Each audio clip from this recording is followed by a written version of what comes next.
E agora, sem mais demoras, eu passo a palavra ao nosso primeiro convidado da tarde, que é o professor doutor Steven Gouveia. O Steven é o pesquisador contratado no Mind, Language and Action Group, no Instituto de Filosofia da Faculdade de Letras da Universidade do Porto, onde lidera um projeto de ética e inteligência artificial na medicina, que conta com a parceria de Yale, Exeter e Helsinki. Doutorou-se em Filosofia da Mente com foco na neurociência na Universidade do Minho, onde foi também pesquisador visitante na Mind, Brain, Imagine and Neuroethics Unit, do Royal Institute of Mental Health, University of Ottawa, Canadá.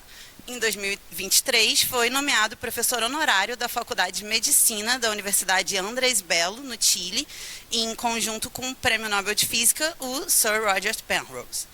Como autor e editor, publicou 14 livros acadêmicos e tem dado palestras em conferências por todo o mundo. Tem participado de inúmeros programas de televisão, rádio e podcast. Então, agora, eu passo a palavra para o Steven Gouveia, que vai apresentar a comunicação intitulada Inteligência Artificial, Cérebros e Tempo, uma análise neurofilosófica. Então, com você, Steven Gouveia, obrigado. Pronto. Primeiro, agradecer o convite, ao aceitarem receber-me aqui mais uma vez. Estou muito contente por estar, além de estar numa faculdade, estou também entre amigos e isso também ajuda bastante. Indo diretamente para a palestra, aquilo que eu vou tentar apresentar é uma... Eu não sei se é uma teoria ou um aspecto inovador de uma discussão que está muito em moda, que é a discussão sobre a inteligência artificial e a capacidade ou não dessa inteligência artificial ser consciente, ou ter um eu, ou ter subjetividade. Um pequeno preâmbulo antes, no ano passado, em junho, apresentei uma palestra também com o Paulo, baseada no meu livro de 2002, onde eu basicamente defendi que para haver algum progresso nas ciências da mente, eu acho que é importante nós considerarmos uma perspectiva que eu chamo de tango entre os métodos da filosofia e os métodos da neurociência. E aquilo que eu vou tentar basicamente fazer hoje é apresentar um exemplo de como é que esse tipo de interação pode acontecer e pode realmente causar algum progresso.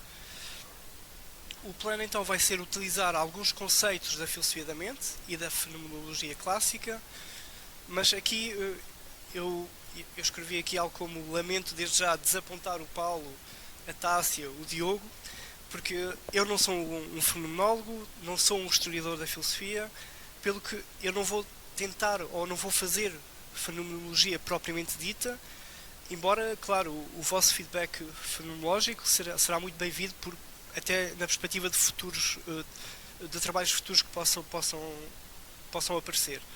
Aquilo que eu vou fazer é usar, e eu escrevi apenas instrumentalmente, alguns conceitos da fenomenologia que me parecem interessantes para serem aplicados na discussão da inteligência artificial na contemporaneidade. Isto é só uma evidência empírica da palestra. Porquê a inteligência artificial? Bem, a inteligência artificial eu acho que está muito em voga, toda a gente fala sobre isso, e há uma espécie de hype da AI, não é? Muitas pessoas afirmam muitas coisas sobre as capacidades de vários sistemas da inteligência artificial, e eu então decidi solicitar a um modelo de linguagem para criar uma imagem a partir de um texto específico. E o texto que eu lhe dei foi: recria a Última Ceia de Da Vinci, mas com a presença dos mais importantes filósofos da atualidade, num ambiente contemporâneo no Rio de Janeiro. E a imagem que esse sistema me deu foi esta, que não sei se conseguem ver, mas basicamente é uma foto de um jantar onde está o excelentíssimo professor Roberto Pereira, está o excelentíssimo professor Paulo, o excelentíssimo professor Diogo, a doutora Tássia também está presente, a Maria Luísa e o Ralph. O Ralph não está na imagem, mas o copo da bebida preferida do Ralph está na imagem, e isso conta para alguma coisa. Claro que estou a brincar, mas claro que hoje em dia os sistemas de linguagem podem fazer este tipo de atividade, que é transformar a partir do texto imagens. Isto foi um exemplo que eu inventei, claro que não é real, mas basicamente aquilo que eu vou apresentar hoje é baseado num artigo que foi recentemente publicado e que está publicado em coautoria com o George Northoff, que Entre muitas outras coisas, ele foi o meu orientador do doutoramento. E o plano, então, da palestra é mais ou menos este. Eu vou tentar desviar a questão da inteligência artificial ser consciente, pensando de outra forma. Pensando primeiro sobre quais são as condições para que uma AI tenha uma subjetividade fundamental ou básica. E para isso, vou olhar para o único sistema que nós conhecemos atualmente que tem uma subjetividade básica e fundamental, que são os seres humanos e os cérebros dos seres humanos. E então eu vou usar estes conceitos-chave durante a palestra, subjetividade básica ou fundamental, que eu vou associar como sinónimo. Vou falar bastante da inteligência artificial. Vou usar o conceito de mindedness e perspectiveness, que eu não sei bem traduzir em português, mas mindedness pode ser mimidade. Eu vou dizer mindedness porque mimidade parece uma coisa de criança. E perspectiveness é o facto de algo ter uma perspectiva sobre o mundo.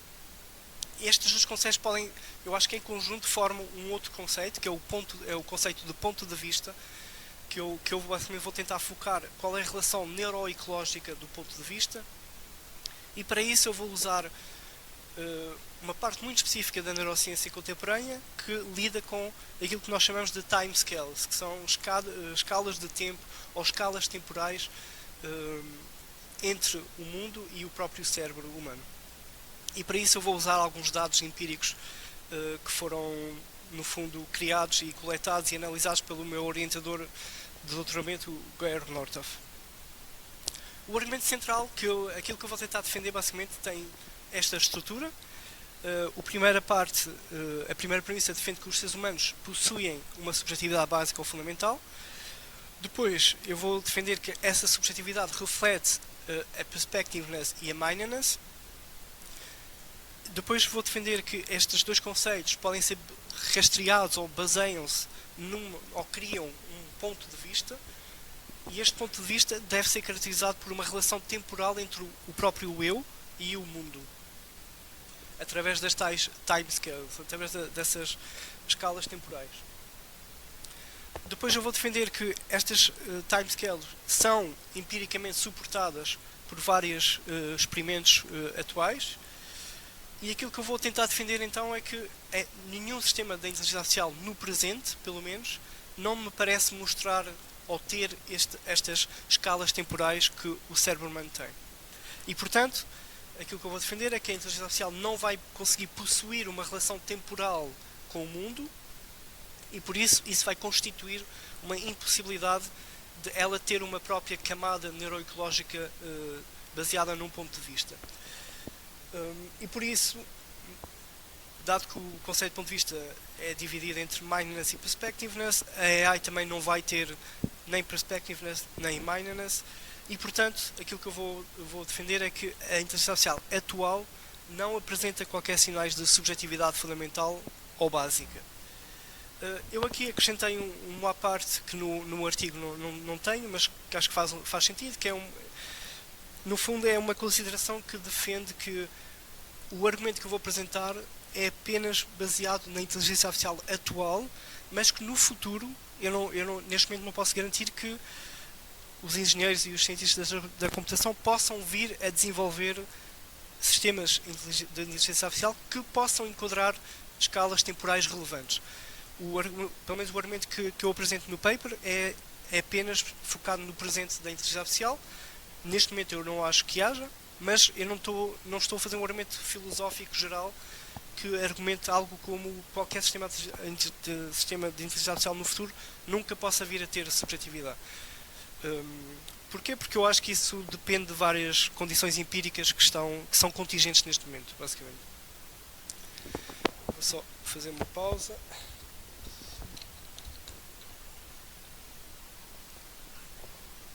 Ok, entrando então para a parte da fenomenologia, aqui usamos basicamente algumas considerações que Sartre faz, onde ele afirma que todo o ato de consciência posicional, quando estamos conscientes de algo, é sempre precedido por uma consciência que não é posicional desse objeto ou desse ato, ou seja, todo o ato consciente é sempre pré-reflexivamente, não intencionalmente consciente de si próprio, e essa consciência não voluntária, que também pode ser chamada espontânea, é aquilo que vários fenomenólogos contemporâneos chamam de autoconsciência pré-reflexiva ou também de autoconsciência simplesmente. Estes conceitos são interessantes porque tanto fenomenólogos contemporâneos como filósofos analíticos usam o mesmo conceito para defender a mesma coisa, e isso acho que é um ponto interessante, e por isso é que me parece ser um conceito importante para usarmos na avaliação da inteligência artificial atual. E nesse sentido, então, aquilo que eu acho que uma característica fundamental da subjetividade fundamental que nós, seres humanos, temos é esta capacidade de termos uma consciência da primeira pessoa, não é? De ter uma perspectiva da primeira pessoa, que significa que nós olhamos para o mundo sempre do ponto de vista muito específico e particular. O ponto de vista particular seria então a perspectiva. Além disso, essas perspectivas normalmente estão sempre alocadas a um sujeito, a um self, a um eu, que tem que ter essa perspectiva. E este seria então a característica da mimidade ou da mindedness. Ou seja, a perspectiva tem que acontecer para algo e esse algo normalmente é o eu. Há alguns autores que associam o conceito de autoconsciência pré-reflexiva ao conceito de eu mínimo ou de minimum self. Este conceito é bastante controverso na literatura, há muitos autores que apontam alguns defeitos neste conceito de minimal self, mas aqui eu vou só usar este conceito como tendo um sentido básico de experiência. Ou seja, quando nós temos um conteúdo de experiência consciente, nós também temos uma experiência da nossa própria consciência a acontecer ao mesmo tempo. E então a perspectiva e a mindedness parecem-me ser características fenomenais-chave para compreender a experiência que nós temos como seres humanos. E estes dois conceitos, então, aliados, podem formar aquilo que eu chamo, seguindo um autor específico, Campos, que ele chama de ponto de vista. Embora este conceito seja usado em várias áreas de estudo ou de pesquisa, aqui eu vou ligar o ponto de vista a uma abordagem corpórea, não é? Ou seja, aquela abordagem que define o ponto de vista como um corpo vivido versus um corpo meramente objetivo, e será este corpo que fornece uma âncora do eu para o mundo. Além disso, esta noção do corpo vivido vai pressupor as tais escalas, as tais timescales do cérebro. São estas timescales que, ligadas através do corpo ao mundo, vão ajudar a fazer uma relação de, não sei se de causalidade, mas pelo menos há uma relação minimamente causal entre o eu e o mundo e o eu. Basicamente, as timescales já vou falar com um bocado mais de detalhe a seguir, mas nós temos vários timescales no nosso corpo e no nosso cérebro, algumas mais longas, mais poderosas, e outras mais curtas e menos poderosas. E aquilo que nós sabemos é que pelo menos há uma correlação negativa entre frequência e potência nessas ondas cerebrais que nós temos, nessas flutuações. Ou seja, uma onda cerebral mais lenta é normalmente uma onda que tem mais força e que dura mais no tempo, enquanto que uma onda com uma frequência mais elevada tem menos poder na sua força. Pensem, por exemplo, nas ondas do mar, não é? Uma onda do mar mais curta, com uma frequência mais curta, tem menos força em termos de joule, e uma onda mais lenta, com uma variação mais esticada, mais alongada, tem mais força em si. Nós depois podemos calcular, por exemplo, o grau dessa força através da inclinação dessa curva num gráfico, que nós chamamos a isto de Power Law Exponent, que eu já vou dar um exemplo para explicar o que é a PLE. Mas basicamente, quanto maior for a PLE, maior será a potência das frequências mais lentas em relação à menor potência das frequências mais rápidas. E porquê focar aqui na PLE? Porque basicamente a PLE parece ser um bom indicador empírico que mostra, pelo menos em vários estudos em neurociência, que mostra que a PLE normalmente é afetada quando há uma perda de consciência em algum momento. Quando estamos a dormir, quando estamos em coma, quando estamos com analgésicos ou outro tipo de alteração de consciência. E por isso a PLE parece ser um marcador interessante, não objetivamente, mas pelo menos relativamente, não é? Nós conseguimos comparar os valores da PLE num estado consciente normalizado versus num estado anormal de consciência, e isso dá-nos pelo menos um indicador de algo, que algo está a acontecer na PLE. E por isso parece-nos ser um indicador importante para analisar, pelo menos do ponto de vista filosófico, o ponto de vista que determinado organismo ou sistema tem. Por exemplo, se a capacidade de processar estas timescales for, por exemplo, baixa, aquilo que alguns estudos mostram é que a PLS, se ela for baixa, nós vamos deixar de ter uma consciência, uma subjetividade perante o mundo. E porquê? Isto significa basicamente que a tal ligação neuroecológica do self e do mundo fica comprometida quando temos uma baixa PLE. Deixamos de ter um ponto de vista. Então, só para introduzir-vos rapidamente à PLE, normalmente é uma medida estatística, matemática, que é usada em várias áreas de estudo e pode ser aplicada a vários objetos. Neste caso, aqui nós tentamos perceber, ou tentamos descrever variáveis ligadas ao cérebro, especificamente ligadas às amplitudes e às frequências de determinadas ondas ou flutuações neuronais, e a PLE é muito interessante para comparar como é que essas ondas se comportam ao longo do tempo e ao longo do espaço, não é? Como é que elas se ligam em termos de regiões do cérebro. Imaginem, por exemplo, que nós queremos estudar as flutuações das taxas de disparo dos neurónios numa região muito específica do cérebro ao longo do tempo. Então o que nós fazemos é, vamos coletar dados sobre essas taxas de disparo dos neurónios e vamos analisar a sua variação em diferentes escalas de tempo. Depois de nós fazermos esta análise, podemos, por exemplo, descobrir que a distribuição das taxas de disparo neuronal segue uma relação de lei de potência. Ou seja, há um comportamento de escala que é consistente, onde a probabilidade de uma determinada taxa de disparo vai diminuir com a potência da própria taxa desse disparo. Isto é um exemplo ficcional, mas imaginem que a PLE é aproximadamente de 1.5. O que é que isto vai indicar? Vai indicar, por exemplo, que há uma relação entre a taxa de disparo e a sua distribuição de probabilidade. Isto vai sugerir basicamente que as flutuações, ou neste caso as taxas de disparo dos neurónios, têm um comportamento que nós chamamos invariante. Ou seja, segue um padrão fractal, e significa basicamente que em diferentes timescales nós vamos ver o mesmo padrão de atividade. Independentemente da variação de amplitude, as ondas vão ter o mesmo comportamento em termos de gráfico de descrição. Isto é só uma introdução muito breve. Há muitos detalhes técnicos para explicar a PLE de forma que vocês possam perceber bem o que é, mas no fundo é só um indicador que mede duas variáveis e que é útil então para perceber, pelo menos de forma relativa, qual é a diferença de um cérebro quando está consciente, como nós todos estamos aqui, e um cérebro quando está a dormir, ou quando está em anestesia, ou quando está, sei lá, num ataque de bipolaridade, por exemplo. As escalas de tempo, ou seja, o próximo passo do argumento que eu vou apresentar é defender que esta camada de base ecológica do ponto de vista parece-me ser fundamental para a subjetividade e para o eu, para o self, devido ao seu caráter relacional com o mundo. Isto significa o quê? Significa que o ponto de vista está sempre além de si mesmo, não é?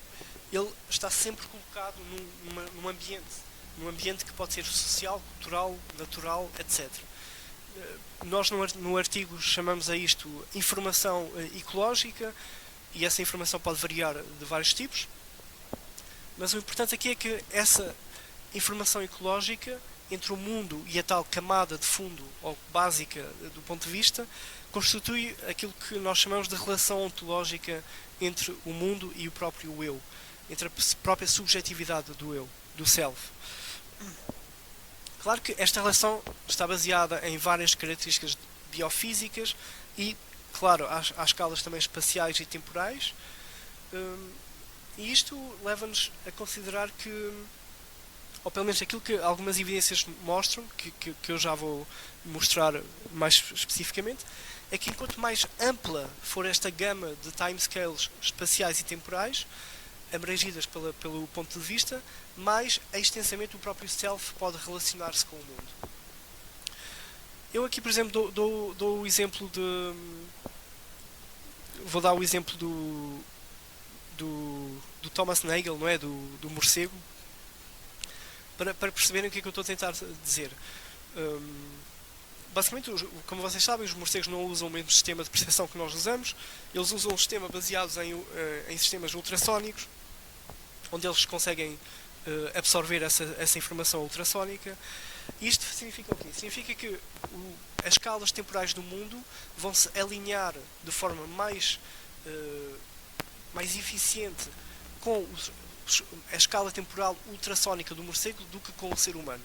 Como há um overlap entre a escala temporal do mundo e a escala temporal do sistema ultrassónico do morcego, o morcego é capaz de absorver essa informação do mundo, enquanto que as escalas temporais do ser humano, por serem de diferentes amplitudes, não são capazes de recolher essa informação do mundo. Basicamente, o grande argumento que nós vamos tentar demonstrar neste artigo é defender que a relação entre o self e o mundo dá-se por estas escalas temporais, e a consciência e a subjetividade acontecem quando as escalas temporais internas e externas se alinham de uma forma eficiente e permitem que haja uma interação causal entre elas. Estas timescales, elas vêm de um processo evolutivo muito grande, desenvolver-se por milhões de anos, e estão presentes em vários tipos de organismos, não só no ser humano. O ser humano é talvez aquele que tenha as timescales mais eficientes, mais amplas e maior diversidade de frequência e amplitude em relação a outros seres vivos. Isto é um esquema esquemático, não é baseado em evidências reais, mas é meramente um esquema para perceberem a amplitude das timescales do cérebro humano versus de outros seres vivos, como o macaco, o gato ou o ratinho.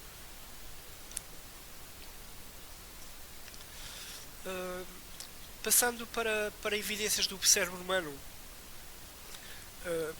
estas escalas temporais, elas baseiam-se e referem-se a várias dinâmicas temporais que existem no nosso cérebro.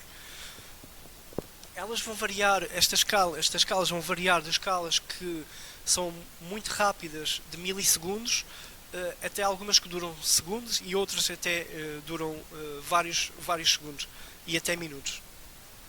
E claro que diferentes regiões do cérebro, consoante a sua função, vão ter diferentes amplitudes e diferentes ondas e flutuações.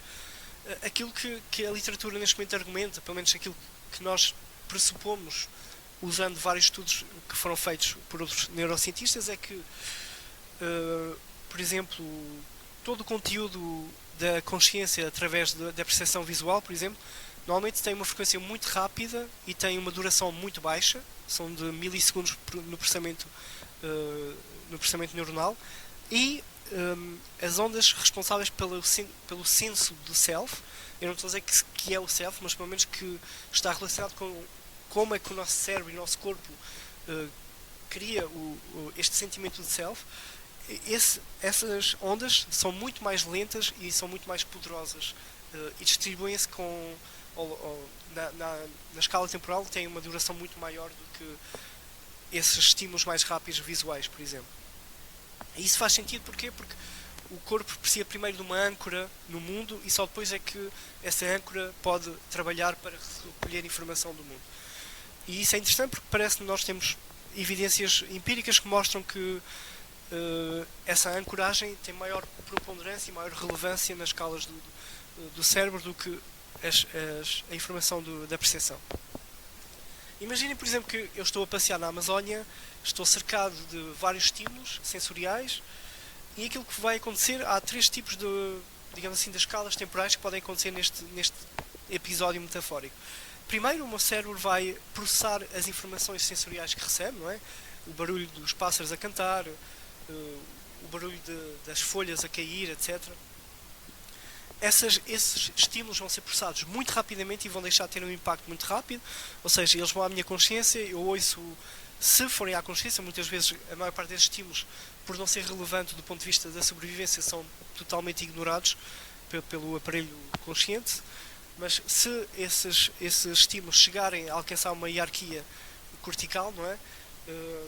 Eles vão desaparecer muito rapidamente da nossa percepção, vão estar milissegundos na nossa consciência, mas depois, ao longo do tempo, ao longo de eu formar mais e receber mais informação do ambiente, as minhas escalas vão ficando mais alongadas e vão criar também uma perspectiva maior desse ambiente, não é? Eu já não vou focar apenas no barulho específico de um pássaro que eu estou a ver, mas já vou ter uma imagem mais ampla.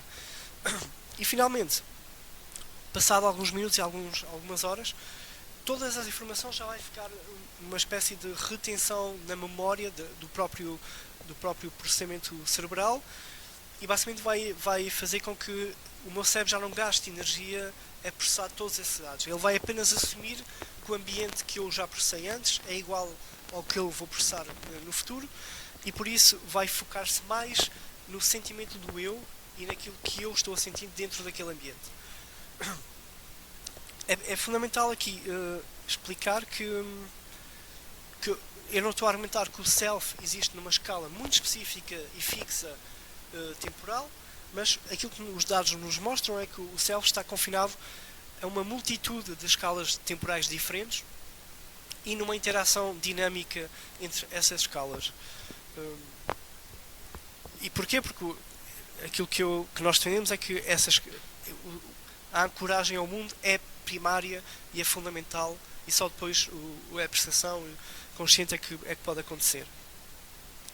Indo propriamente a evidências empíricas específicas, houve dois estudos que foram feitos no laboratório do Georg Nordhoff, mostraram, por exemplo, usando o fMRI e EEG, mostraram que a atividade do estado de repouso, o resting state, o estado de repouso é basicamente quando nós estamos numa máquina de fMRI e o nosso cérebro pedem-nos para o nosso cérebro não estar a fazer nada, não é? Vocês não estão a ter nenhum estímulo visual ou auditivo. Claro que isto é só uma nota,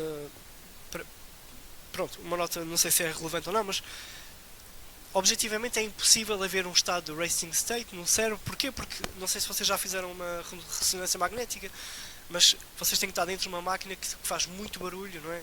É um barulho enorme e vocês, claro, estão a receber estímulo auditivo.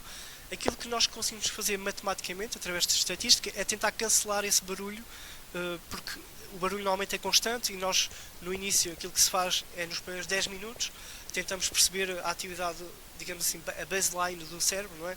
Como é que o cérebro está a processar aquele estímulo auditivo, para depois fazermos a comparação entre outros estímulos que possamos estar a receber. E aquilo basicamente que eles viram quando estamos a fazer o estado de repouso é que as tais ondas ligadas ao processamento do self, as tais ondas lentas e longas, de facto têm uma maior amplitude, uma maior relevância do que as ondas de maior curta ou de curta duração. E aquilo e agora fazendo começar a fazer a ponte com a inteligência artificial, passando do cérebro humano para a inteligência artificial, é dizer que para nós pensarmos uma simulação de inteligência artificial capaz de ter uma subjetividade, de ter um self, de ter consciência, isso vai também passar por exigir aos cientistas da computação que pensem como é que nós podemos criar escalas de tempo que sejam dinâmicas e que consigam integrar essas informações em diferentes escalas do tempo. Aqui é só um dado muito específico que mostra de forma interessante como é que estas escalas temporais funcionam. Nesse estudo, o Clark, que é um colega em Ottawa, o que ele fez foi basicamente dar um estímulo auditivo com uma frequência muito específica, entre 20 a 30 segundos, e a ideia era tentar perceber então se o cérebro humano iria alinhar as suas escalas temporais à mesma frequência do som que estava a receber com aquela frequência específica. E aquilo que nós descobrimos de forma interessante é que o nosso cérebro alinha-se em termos de frequência e amplitude exatamente ao som da frequência que ele recebe naquele espaço temporal. O estímulo visual era entre a 20 a 30 segundos, ou seja, naquela parte de baixo temos o estímulo, no quadro esquerdo, na parte de baixo temos o estímulo auditivo, e na parte de cima do quadro temos exatamente a onda cerebral a alinhar-se em termos de frequência perfeitamente ao estímulo auditivo recebido externamente. E claro, nós depois, isto podia ser um acaso ou podia ser outra coisa qualquer, e nós temos que comparar sempre com um grupo de controle, e aquilo que se fez neste estudo foi basicamente dar anestesia aos pacientes e perceber se sobre a anestesia, se o paciente estivesse a ouvir exatamente o mesmo som, com a mesma frequência, se o cérebro iria reagir ou não. E aquilo que nós concluímos, ou aquilo que as evidências mostram, é que, de facto, no caso da anestesia, as ondas temporais não se alinham ao estímulo recebido. Não sei se isso é uma evidência que resolve toda a discussão, mas parece-me dados interessantes, e nós temos mais dados neste estudo e outros estudos também que apontam para este alinhamento, no fundo, entre... porque nós aqui estamos a usar a percepção auditiva como um elemento do mundo, não é? É um elemento externo à pessoa. Ou seja, aquilo que nós estamos a argumentar aqui é que nós temos em baixo o tempo externo do mundo, que é causado pela percepção auditiva externa, e temos o tempo da escala temporal interna do próprio cérebro, que se tenta alinhar com a tal informação da escala temporal externa do mundo. O último ponto, então, para concluir o argumento, é defender que, se nós queremos realmente, primeiro, se queremos analisar se a inteligência artificial atual é ou não consciente, ou se tem ou não subjetividade, aquilo que nós temos que perceber quais são as dinâmicas temporais do cérebro humano e compará-las às dinâmicas temporais atuais dos sistemas de inteligência artificial. E aquilo que o grande desafio da inteligência artificial, no fundo, vai ser replicar estas escalas temporais, e, claro, replicar isto numa base não orgânica ou, sei lá, artificial, de silício, ou seja, não biológica, não carbónica. E esse vai ser o grande desafio. Passando especificamente para algumas, não sei, alguns, não sei se são conselhos práticos para quem trabalha na inteligência artificial, mas pelo menos a imagem que nós temos da ciência contemporânea é que o cérebro é altamente adaptável ao seu ambiente, não é? E essa adaptação dá-se através das escalas temporais, através de diversas escalas que têm diferentes graus e diferentes alcances, e são estas escalas que permitem alinhar-se de forma equilibrada ao ambiente. Pensem que, claro que o cérebro humano nem sempre está alinhado perfeitamente com o ambiente, não é? Pensem, por exemplo, em doenças psiquiátricas, de foro psiquiátrico. Pensem na depressão, por exemplo. A depressão, nós sabemos que um paciente, e nós temos evidências também, eu não trouxe as evidências, mas também temos evidências muito sólidas disto, que é as ondas lentas, as ondas cerebrais ligadas ao self num paciente com depressão, são muito mais lentas do que o cérebro normal. São muito mais lentas, são cerca de 2 vezes mais lentas em termos de amplitude do que o cérebro normal. Isto é interessante porque como as ondas são mais lentas, há uma relação sempre entre o interno e o externo, e isso vai fazer com que todo o ambiente externo do paciente pareça muito mais rápido do que é efetivamente. Para um paciente com depressão profunda, todo o ambiente ao seu redor é demasiado rápido, é demasiado ansioso, é demasiado estimuloso para ele. Ele não consegue processar diversos elementos que ele precisa para ter um alinhamento mais equilibrado, e é interessante porque é exatamente este, há uma como é que se diz, um desequilíbrio entre o facto de ele ter um processamento demasiado lento e o mundo parecer-lhe demasiado rápido para ele. Também há doenças do foro psiquiátrico que têm exatamente a postura oposta, não é? Pensem alguém com hiperatividade, por exemplo. Um paciente com hiperatividade vai ter escalas temporais muito mais rápidas e aceleradas, e por isso o mundo vai lhe parecer muito mais lento para ele. E isso vai causar-lhe a ele também ansiedade e outros sintomas. Porquê? Porque para ele o mundo está demasiado lento, o mundo não acompanha a velocidade interna que ele tem, e no fundo este conceito de escalas de tempo parece-me bastante útil para ser aplicado não só à inteligência artificial, mas também à própria explicação das doenças psiquiátricas nas suas variadas vertentes. Mas isto foi uma parte muito grande. Voltando então à inteligência artificial, pensem, por exemplo, em sistemas. Nós sabemos que os sistemas da inteligência artificial são muito bons numa determinada tarefa muito específica e particular que não se repete noutra tarefa específica. Ou seja, a inteligência artificial tem uma escala temporal fixa, pré-definida e não dinâmica, que funciona muito bem para uma tarefa muito específica. Eu no artigo dou o exemplo de jogar xadrez. Um sistema de inteligência artificial que joga xadrez é muito bom a jogar xadrez, mas se nós quisermos aplicar esse sistema de inteligência artificial para jogar outro jogo, sei lá, gamão existe? É? Ok. A jogar gamão, esse sistema já vai ser vai ser péssimo a jogar esse jogo, e tem que se criar outro sistema artificial que seja novamente seja fixo nas regras e numa base de dados muito específica.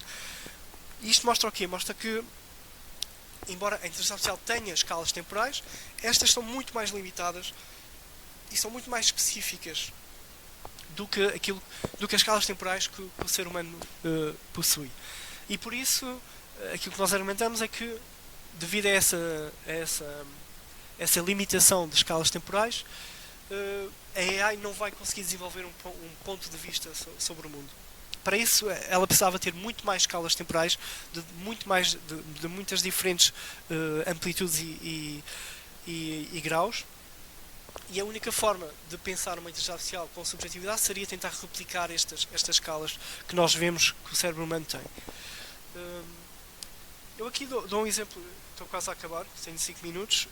Eu dou um exemplo aqui mais específico da inteligência artificial, que está ligado à sua própria arquitetura neural.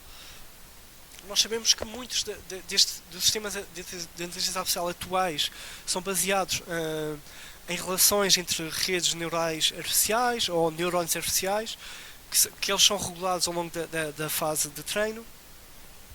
Há várias formas de fornecer esse treino e de relacionar esses neurônios artificiais entre si, mas aqui o importante desta parte é apenas dizer que a própria arquitetura neural dos sistemas de inteligência artificial carecem de uma conectividade extrínseca à própria base de dados. Estes sistemas são basicamente não dinâmicos na sua natureza, não permitem a captação de novos dados exteriores à própria base de dados. Imaginem que vocês veem que aquele modelo está errado por algum motivo, vocês não conseguem corrigir o modelo mantendo a sua base de dados original, vocês têm que basicamente reiniciar todo o treino daquele modelo numa nova base de dados para corrigir o erro que vocês identificaram. E claro, isto está em total contraste com aquilo que o cérebro humano é capaz de fazer, muito devido à sua neuroplasticidade, consegue adaptar-se às novas informações muito mais facilmente, consegue ajustar tanto as escalas temporais do mundo externo como as próprias escalas temporais do mundo interno.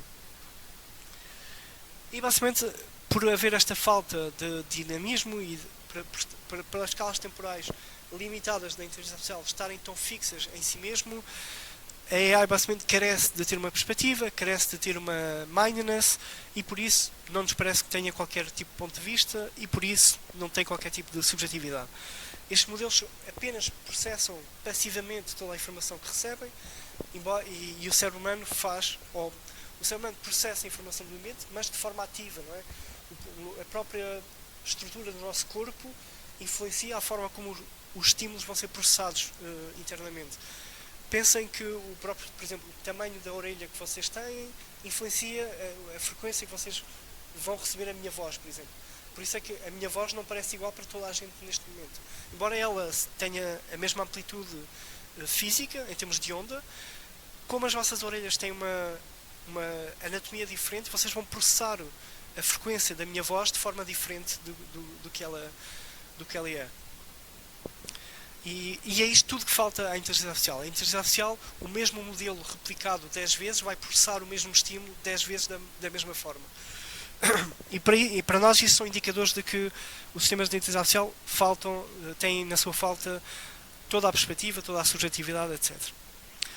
Aqui, eu para acabar, eu aqui tento lidar com uma objeção que um dos revisores lançou durante a avaliação do artigo. Isto é um argumento comum, que é dizer: mas repare que hoje em dia o sistema de inteligência artificial, principalmente os sistemas generativos, eles parecem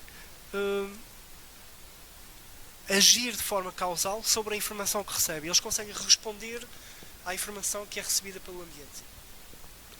E claro que isto é verdade e não se pode negar, não é? Se vocês olharem para as capacidades atuais de sistemas da inteligência artificial, é isso mesmo que acontece, mas eu acho que aqui é preciso distinguir entre a capacidade de responder a um estímulo e a capacidade de ter experiência de responder a um estímulo determinado. Eu acho que esta é a grande diferença entre um sistema de inteligência artificial e um sistema natural como o cérebro humano.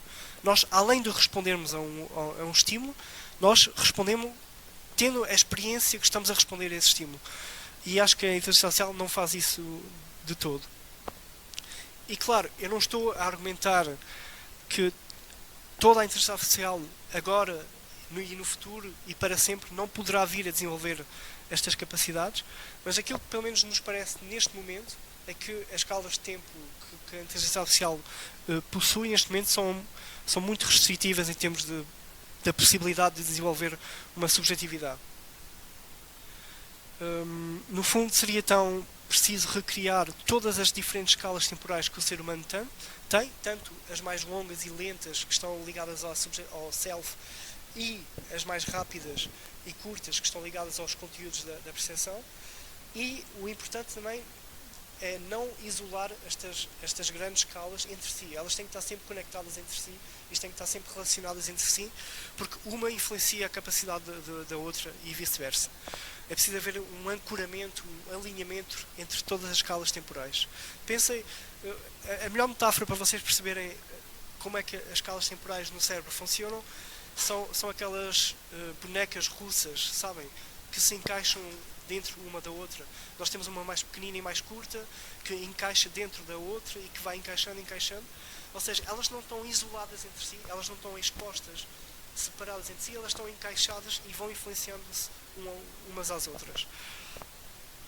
Para concluir então, aquilo que o paper tentou defender, ou tentou responder à pergunta, pode a AI exibir algum tipo de subjetividade? E, pelo menos aquilo que nós argumentamos é que, baseado na neurofisiologia humana do cérebro, isso não nos parece que seja o caso. Porquê? Porque a AI não mostra todas as escalas de tempo, nem a sua flexibilidade, nem a sua adaptação que os seres humanos têm.